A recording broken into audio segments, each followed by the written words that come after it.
Hey, everybody. This is Russ Kerlin, and welcome to episode 3 of the Coach's Corner. In this episode, we're going to talk about tones in black and white photography. Specifically, we're going to talk about what are they, potential issues with regards to tones when we convert to black and white, and then lastly, strategies to manage those issues. So let's get started. All right, what are tones? Most of you probably have a pretty good idea of what tones are, but it always helps to start with some definitions and basic concepts. Well, what are tones? Quite simply, they're different areas of luminosity or brightness, if you will, in an image. And there are an infinite number of tones between pure black and pure white. And this applies whether we're talking color or black and white. But for practical purposes, we often divide tones into 3 different zones or categories: shadows, midtones, and highlights. Now, some photo editors may define additional zones, such as whites and blacks in the case of Lightroom. Now, I did want to mention about the zone system. It has 11 zones, 11 shades of gray. I'm not going to spend any time on that here. We may touch on it in a future episode, but I wanted to bring it up because I do think it has some applicability to what we're talking about. So if you have an interest, I encourage you to go out and learn more about it. All right, let's talk specifically about tones in black and white images. In a black and white image, tones are referred to as shades of gray. Well, why is that? Well, quite simply, it's because there's no color. There's only black and there's white and all those shades of gray in between. And in fact, there are 256 shades of gray in an 8-bit digital image. Now, when we convert a color image to black and white, those colors are converted to shades of gray depending on the algorithm or the formula used by the particular editor that's being used. Now, often this is based on RGB or red, green, blue values. You see an example formula there. I'm really not going to talk about that. But the point here is that you need to understand what your editor does. How does it convert? What do they look like? And then also it's worth noting that the method by which you convert to black and white, the profile, the options, whatever your editor may offer, may also influence how those colors are interpreted to different shades of gray. So I encourage you to maybe explore that, do some experimenting, try different things to see what happens when you convert to black and white. All right, so what? What are the issues that can come up with regards to shades of gray and tones when we convert to black and white? Well, there's 2 primary ones I want to talk about. The first one is that different colors may appear as similar shades of gray. When it's in color, we can easily distinguish between the different tones because they're different colors. But that's not necessarily applicable in black and white because sometimes, depending again on the algorithm that's used for your editor, those colors could be rendered as similar shades of gray. And we'll see an example of that here in a few moments. The other issue that can come up is that we can have a loss of structure and detail as those RGB values approach their minimums or maximums. In other words, as they get darker or lighter. And again, we'll see an example of that. So the result, well, it could be a less than ideal or optimal image. You may be happy with how it looks, but often my experience is that the image looks a little flat, maybe it's a little too dark, maybe a little too light, a lack of differentiation between important areas and or objects in the image. So often it tells me that there's something more that needs to be done to make this a quality, impactful image. Some problem areas that I often run into, this is based on my experience and personal preferences. You can see them there. I'm not going to spend much time on them. 2 particular areas that I find to be quite onerous and show up a lot for me based on my shooting. The first one being dark green foliage or foliage and shadows. In other words, trees, grass, bushes. Often those things can be rendered quite dark and lose a lot of detail. Also, lightly saturated, or in other words, light blue, hazy, or overcast skies. When we convert to black and white, you can end up with a very light gray or even white sky. That can kind of be overbearing in some cases, although in other cases it looks great. It's exactly what I'm looking for, this very large negative space. So it kind of depends on what you want to get to, but in a lot of situations, I want a little bit more structure and detail there. All right, so what can we do about that? There's three options, basically three options that we have to deal with those issues. First is to accept as is. Maybe you like it, maybe it's okay, maybe you don't want to spend any more time on it. That's perfectly fine.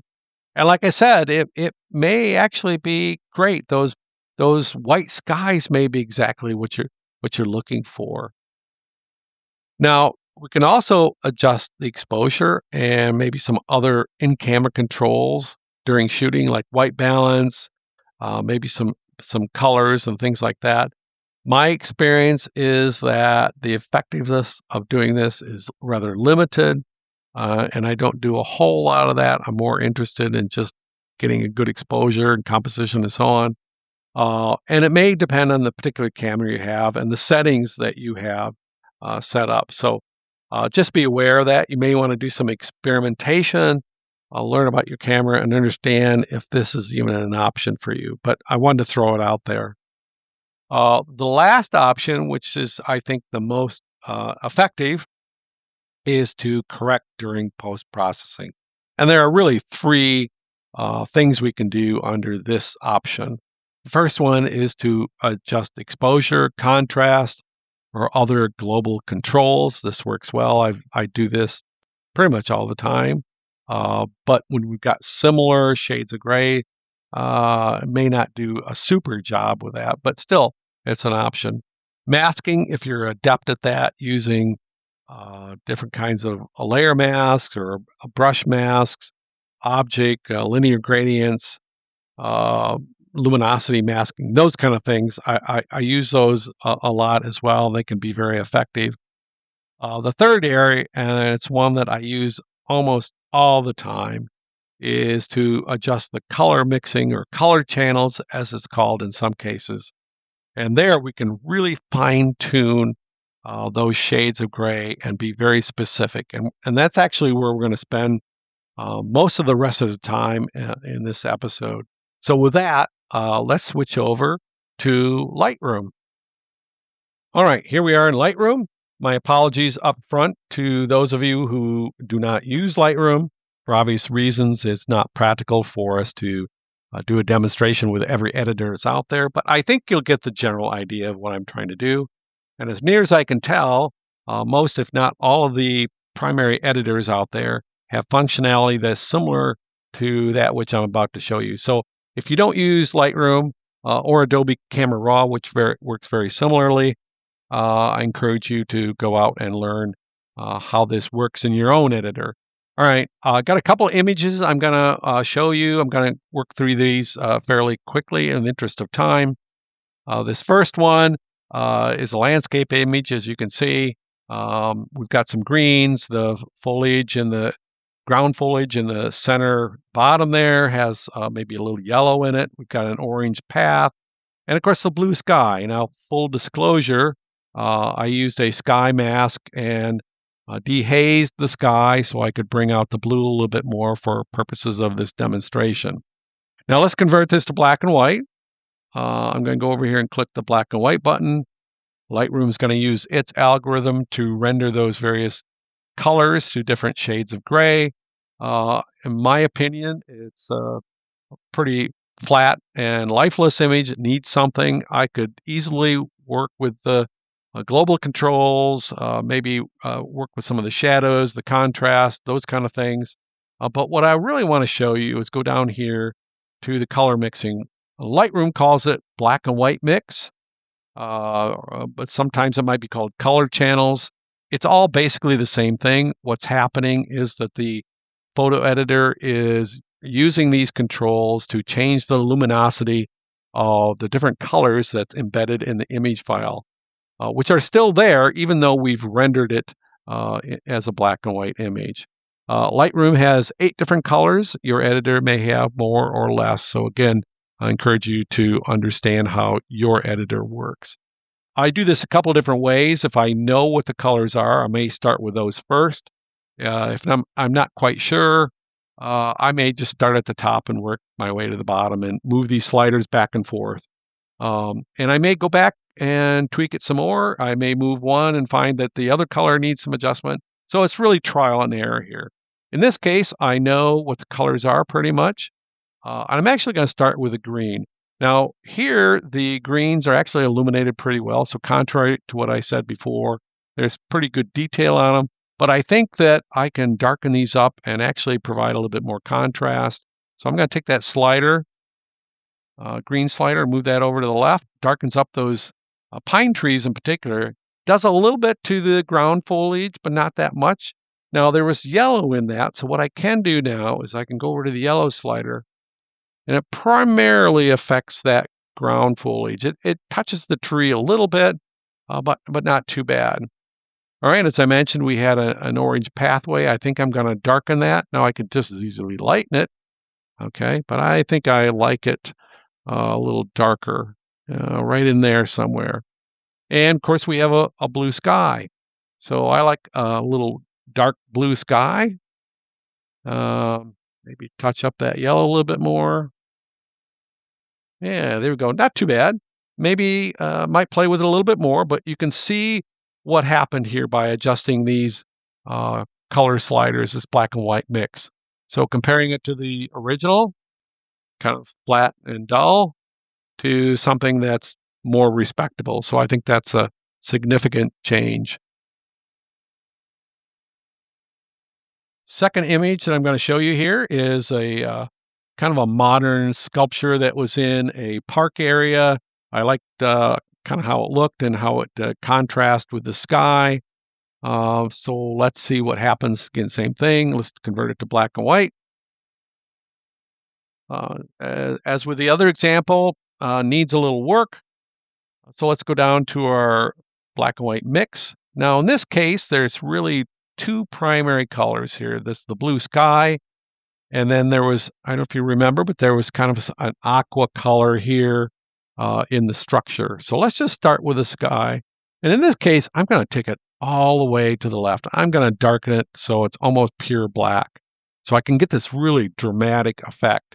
Now, if I wanted to take some time and use a brush mask or something else to get rid of these last vestiges of the clouds out, I could do that. I'm not going to take the time to do that now. So that looks pretty good. As I mentioned, there's some aqua here. So let's go over to the aqua, and I'm going to brighten that up a little more. I'm going to take it all the way to the right, and I get this really high contrast, dramatic kind of image. Looks very cool. So this is an example of what you can do with these color sliders, this black and white mix from more of an artistic, creative standpoint. All right, we're going to switch back to the presentation and talk about some takeaways. I want to end with some takeaways, some things that you can do to apply the concepts that we've covered in this episode. And the first one is to go out and take a bunch of photographs of different scenes containing a variety of colors. Convert those photographs to black and white using your editor, and then compare the black and white images to the original color images. Were there different colors that produced similar shades of gray? Which ones? Were there areas or colors where there was a loss of detail or structure when you converted to black and white? And why do you think that was? Now, take some of those same images and experiment with the color mixing in your particular editor. Try different combinations. Adjust those sliders to the extremes.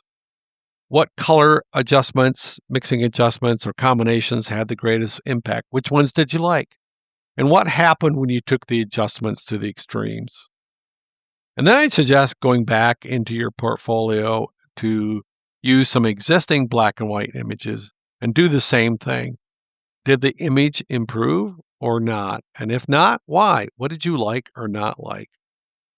And if you like the results, and maybe you don't, maybe you prefer to do other things, Continue to use that color mixing and then learn which adjustments work best and when for your particular style.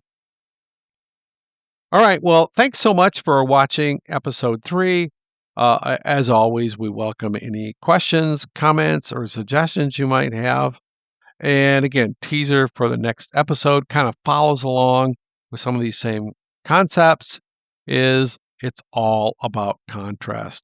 So thanks a lot. Have a great day.